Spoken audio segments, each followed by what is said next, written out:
parfois. Et de face, elle est pas mal. Un genou gauche, une épaule gauche. Ok, ça marche. Qu'est-ce qu'on observe chez cette jument de 18 ans? On observe d'abord un postérieur gauche qui engage beaucoup moins que le droit. Observez maintenant le posé du postérieur droit. Définissez la longueur, la distance qu'il sépare ici du gauche. Voyez que les hanches partent à droite. Maintenant, le postérieur gauche avance, se pose, et il se pose beaucoup moins loin que le postérieur droit. Et le bassin reste incliné vers la gauche et ne part pas à droite comme il aurait dû.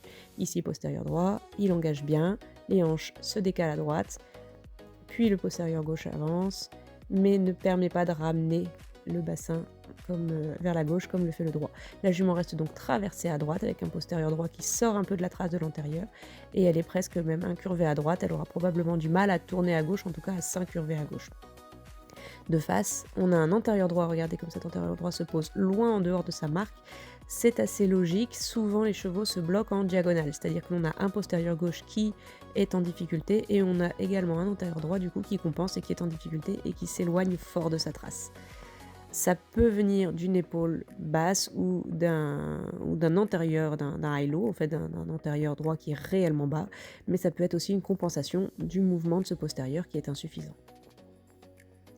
Après la séance, on a un cheval qui n'est plus traversé, on a un engagement du postérieur droit qui reste très bon, et cette fois-ci un engagement du postérieur gauche qui permet une bascule du bassin et qui ne pousse plus tellement fort que les hanches partent à droite. Bon, on a des petites déviations à cause des chevaux autour. De face, on a un antérieur droit qui part moins sur le côté, mais qui a quand même encore un geste pas tout à fait satisfaisant, avec une épaule droite qui reste basse, et ça signe probablement le high-low qui touche cette jument. En tout cas, on peut retenir qu'un cheval traversé ou qui tombe sur une épaule peut avoir besoin d'un ostéopathe pour se dégager. N'hésitez pas à questionner votre entourage, votre coach et à faire appel si vous avez un doute.